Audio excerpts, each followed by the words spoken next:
이재명 후보와 관련해서 좀 얘기를 하겠습니다. 아까 서 변호사님도 잠깐 말씀이 있었습니다만은 지금 19일 만에 메머드 원팀 선대위를 전면 해체하는, 해부하는, 그래가지고 뭐 쇄신한다고 하는데 일종의 신장 개혁을 해보겠다 그런 거 아니겠습니까?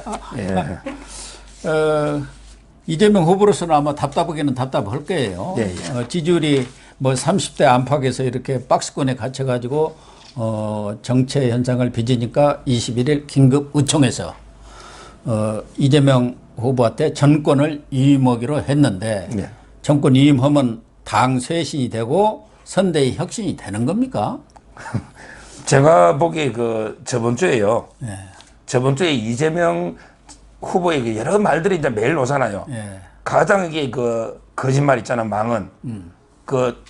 이재명의 의혹 중에서 뭐 전부 다 이게 거짓말 망언이지만 하나만 이게 딱 꼽으라 한다면요.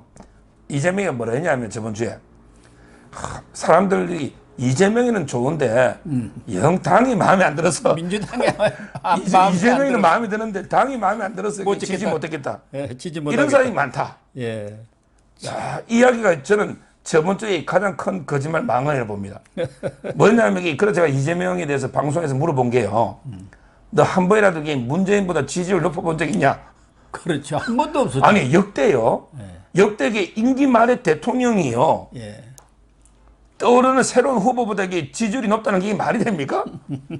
지금 이게 보통 보면 임기가 끝나갈 때 지지율은 폭락하잖아, 대통령들이. 그렇죠. 그 다음에 차기 권력으로 떠오르는 사람은 지지율이 떠오르잖아요. 그래도 문재인이는 뭐 조작이든 뭐든 어떻든 저떻든 간에 30% 후반 있잖아. 그렇죠? 어떨 때는 40%도 오잖아, 지지율이. 근데 이재명이가 그래 안 오잖아요. 그러나고 오히려 당이나 문재인이 타다면 자기를 좋아하는 사람이 많은데 그럼 자기 지지율이 압도적으로 높든지 그것도 아니잖아. 그러니까 문재인 보고 야, 탈당해라 이 소리도 못 하잖아요. 이게 현실인데 저는 그래서 결국 이재명이가 뭐 문제가 있으면 본인한테 찾아야죠. 그러니까. 본인에게 어떻게 혁신하고 내가 변해야 되는가 이걸 찾아야 되잖아. 근데 이 엉뚱한데 원인을 선대위가 잘못돼가지고 당이 잘못돼가지고 내가 문제다. 그래서 선대위만 전면적으로 개편하면 좋아질 것이다. 있잖아요. 이게 저는 원인과 처방이 전혀 잘못된 거다. 이래 봅니다. 사실은 뭐 민주당 선대위도 너무 메모드 항공모함이어 갖고 그런 측면도 있지만 지금 이재명의 지지율이 이렇게 박스권에 갇힌 것은 대부분 제가 볼 때는 이재명 탓이에요. 남 탓할 일이 아닙니다. 이재명은 요새 걸핏하면 언론 탓이에요. 근데 하다못해 검찰 탓까지. 검찰이 지금 이재명 수호대 아닙니까? 그런데 자기 마음대로 안 해준다 검찰 탓하고. 그러나 지지율 안 오르는 게 지금 뭡니까? 다 이재명이 누가 보더라도 거기에 있는 의원들이라든가 당 소속 사람들이 보더라도 자기가 봐도 저건 아니네. 대장동 비리 뭐 단 하나 인정한 게 없지 않습니까? 지금 제가 진짜 요즘 이재명 때는 많이 웃고 사는데요.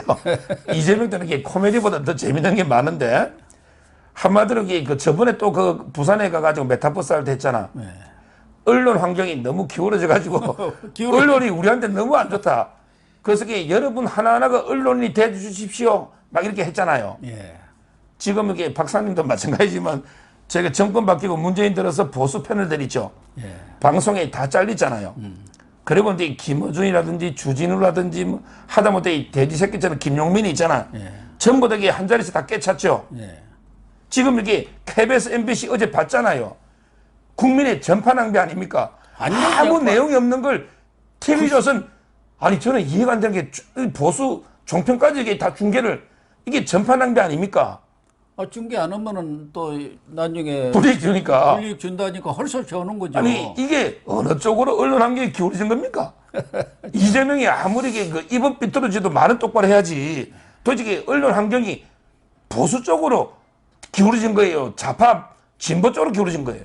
그게 말이 안 맞잖아요. 검찰도 마찬가지고요. 따라서 저는 이재명도 본인 스스로 자꾸 원인을 찾아야지. 이렇게 문재인 정권을 한마디로 저는 남탓 정권이라 하는데 이재명이 되게 남탓 시즌2가 아닌가 이래 보입니다. 그러니까 최근에 여러 가지 문제를 발생하는 것도 이재명 부부가 아주 부창부수로 일을 내고 있지 않습니까? 말 실수가 많아갖고 전에는 윤석열 후보가 뭐 일일 일실수라 했는데 이제는 이재명이가 일일 일실수해갖고 기자들하고도 이제는 일문일답도 안 하잖아요. 혹시 실수할까 봐서 답변도 안 하고 가버리고. 또 정책도 마찬가지 아닙니까? 아니 뭐 기본소득은 그렇다 하더라도 재난지원금 이거 가지고 그렇게 난리 법석을 치더니 쑥 해보니까 그게 아니네. 그렇게 돼버린 거 아닙니까?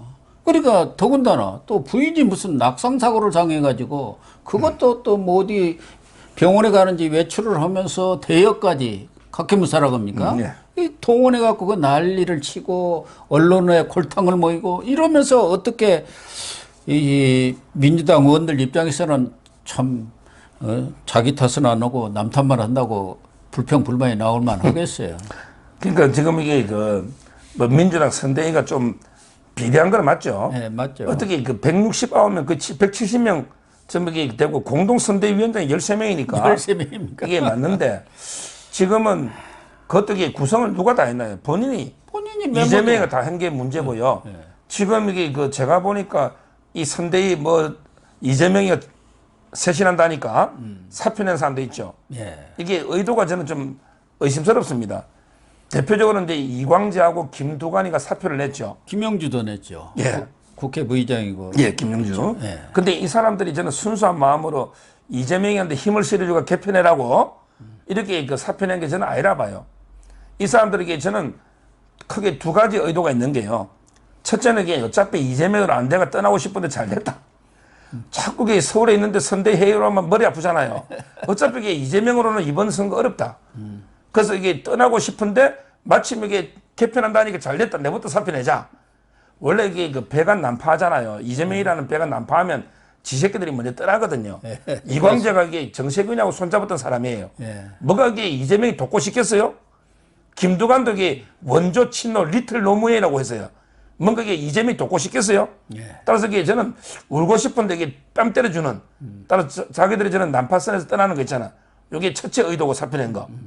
두 번째, 이번에 이재명이는 어차피 틀렸다. 이재명은 이게 정권 교체 안 되니까. 그럼 이게 내라도 살아야 되는 내정치를 해야 된다. 그럼 이게 대선 후에 3개월 뒤에 지방선거죠. 그렇죠. 지방선거니까 지금 이게 경남에 가면요. 김두관밖에 없다 그래요. 김경수 구속되고 나서. 그러겠네요. 예. 그래서 이게 김두관이가 말은 나 지역 내려가 표 좀 가져올게 하지만 실제 자기 선거운동이죠. 자기 경남도의사. 그 다음에 이광재도 다시 이게 최문순 이후에 다시 이게 강원도의사 노리고 있대요. 마무리할 게 있다고. 3번 해갖고 더 못 나오잖아요. 그러니까 제 말은 이게 이광재나 김두관이가 자기 정치하려고 내려간 거지. 김영주도 뭐 또 경기지사 나오려고 할지 모르죠. 그러니까 결국 이게 저는 이재명이를 뭐 순수하게 돕기 위해서 간 건 아니다. 이래 보고 있어요. 특히 뭐 이재명이는 민주당 이재명이 아니라 이재명의 민주당으로 만들겠다. 그러니까 친문을 친 이재명계의 당으로 만들겠다. 친문정당을. 그런 얘기를 지금 충청도에 가서 아주 큰 소리로 했던데 결국은 문 정권과 차별화를 해서 판을 좀 한번 흔들어 보겠다 이러는데 아까 말씀하신 대로 지지율이 문재인보다 높아야 무슨 판을 흔들든가 말든가 하고 문재인의 핵심 정책인 부동산, 탈원전, 소주성, 대북정책 이런 것을 비판해야 차별화가 되는 거 아닙니까? 뭐 살짝 건드리기는 하는데 문재인이 무서워서 무섭다기보다는 지지율이 무서운 것이죠. 지지율이 깡패라는 말이 있지 않습니까? 그러니까 이런 핵심적인 국민들로부터 지탄을 받고 있는 이런 정책에 대해서 건들지를 못하면서 어떻게 이재명은 민주당화가 되겠습니까? 그럼요. 바로 근데 문재인의 복심은 뭐니 해도 윤건영이죠. 윤건영. 이 사람들이 방송 나오고 그러더만요. 차별해봐라. 그럼 이게 이재명한테는 재앙입니다. 차별하는 순간에요. 그나마 남아있던 이게 대깨문들 있잖아요. 문재인 지지하는. 이 사람들에게 이재명 떠나거든요. 따라서 저는 이낙연이든 정세균이든 이 사람들에게 이재명 쪽으로 완전히 동화되겠습니까? 그렇죠. 뭐 제가 보기에 민주당 전체를 이재명으로 이게 탈바꿈 한다? 이거는 이제 불가능한 일이고요. 오히려 제가 보기에는 이게 대장동이든 뭐든 계속 앞으로 제대로 이제 터지면요. 후보 교체론이 더 나옵니다. 오히려 이제 그 후보를 교체해야 된다. 이게 여론이 아주 높아지지. 뭐 민주당 전체가 일사불란하게 이재명을 지지한 따라가는 이거는 이제 그 응감생심 이재명에게 꿈꿀 수 없는 거다 이렇게 저는 봅니다. 그래서 이재명이는 이런 매머드 선대위, 비대한 선대위로는 도저히 윤석열 후보를 당해낼 수 없다. 그래서 몽골 기병론을 들고 나왔는데요. 김한길 위원장도 몽골 기병론을 얘기를 했던데 몽골 기병처럼 중원으로 달려나가자. 시대의 소명은 바로 정권교체다. 이렇게 김한길 위원장도 얘기했던데 이재명 후보도 10만 몽골 기병이 신속하고 단결된 힘으로 유럽과 아시아를 제패했지 않느냐. 그러니까 사람만 많아봤자 소용이 없다. 그래서 선대위를 스리마하되 아마 그 뭐라 그러나요? 별동대라나 뭐 이런 것들을 만들 모양이에요. 그래서 이해찬하고 얼마 전에 회동을 했었는데 거기서 좀 이해찬이가 한 두어 가지 레슨을 한 것 같아요. 특검 그거 빨리 받는다고 해라. 이제 받는다고 해도 어차피 대선 후에 끝나는 거. 또 하나는 DJ 때 대선 기획단이라는 게 있었다. 그게 핵심이어가지고 거기서 정책이라든가 공약, 전략을 만들었는데 이렇게 몇백 명이 모여갖고 무슨 전략 공약이 되겠느냐. 그래서 이제 이렇게 한 것 같은데 그런다고 좀 달라질까요?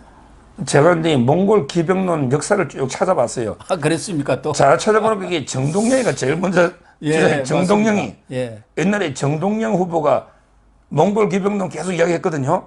근데 그 이명박 대통령한테 이제 역대 그 당시까지 역대 최대 표차로 참패했죠. 예. 말로만 이게 몽골 기병 내세운다고 됩니까? 그럼요. 지금 이게 이재명 캠프에 뭐 기병이 없어가지고 지금 오히려 제가 보기에 몽골 기병 같은 기병이요. 너무 많아가지고 계속 사고 치면서 이게 인기가 떨어지는 거예요.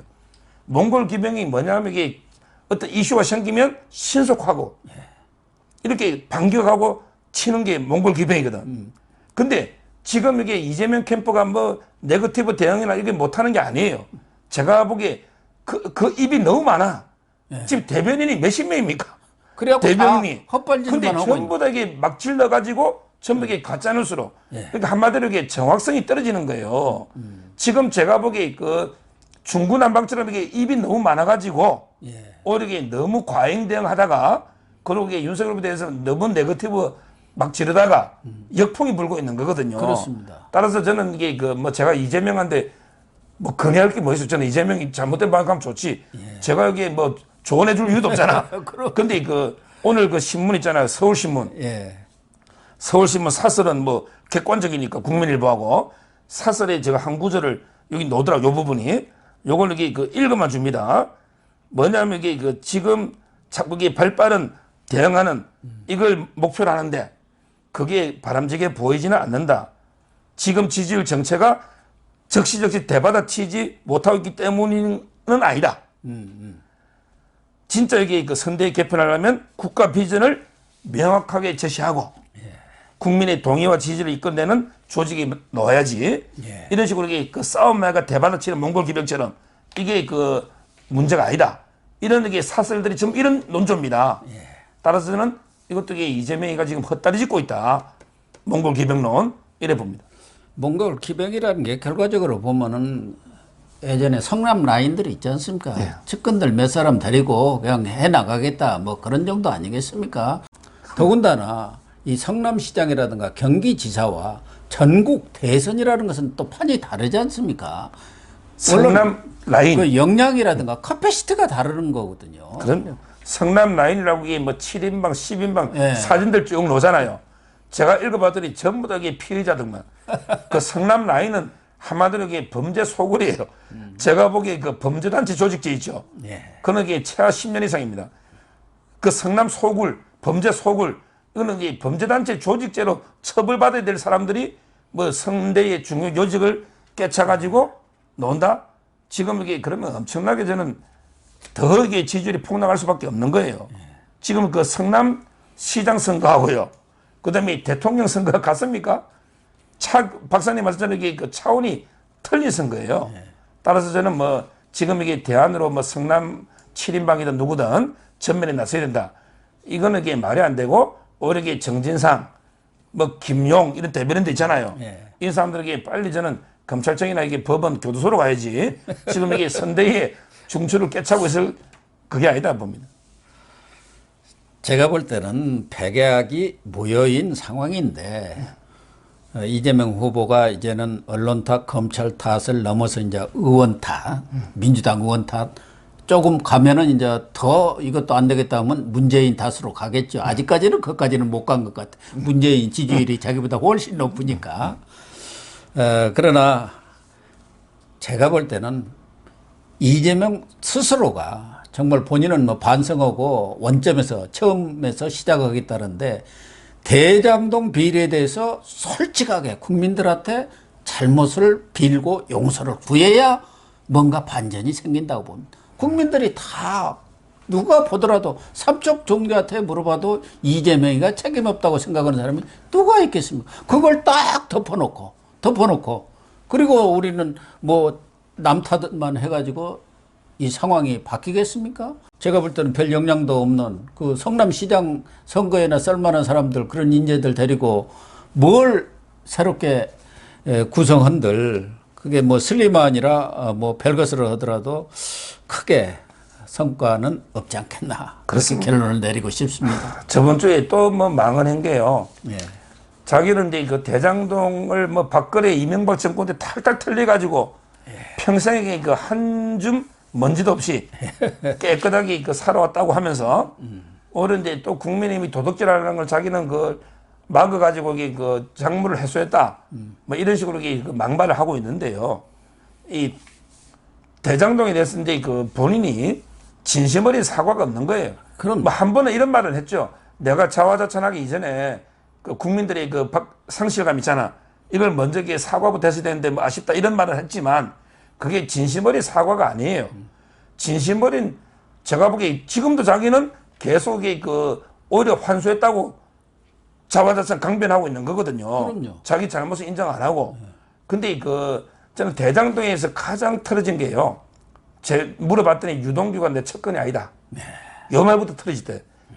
왜 유동규가 척근이 아니다 이 말부터 사람들이 마시간 거예요. 그럼 유동규가 그 기획본부장을 하다가 이재명이 성남시장 재선을 도와주려고 2013년에 나와가지고 43억 있잖아요.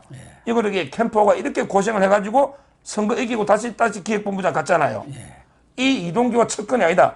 여기서부터 이게 그 맛이 가기 시작한 거거든요. 저는 이 대장동은 이재명에게 결국 털고 하기 어렵다. 지금 자세로는 상당히 이런 생각이 들고 그래서 이게 그 지금 검찰도요. 상당히 그 조사가 어쩔 수 없이 많이 끌려가는 것 같아. 지금 수뇌부하고 이게 평검사 사이 갈등이 너무 심하거든요. 아마 근데 그 중간 발표하면 평검사들이 상당히 반발할 걸로 보입니다.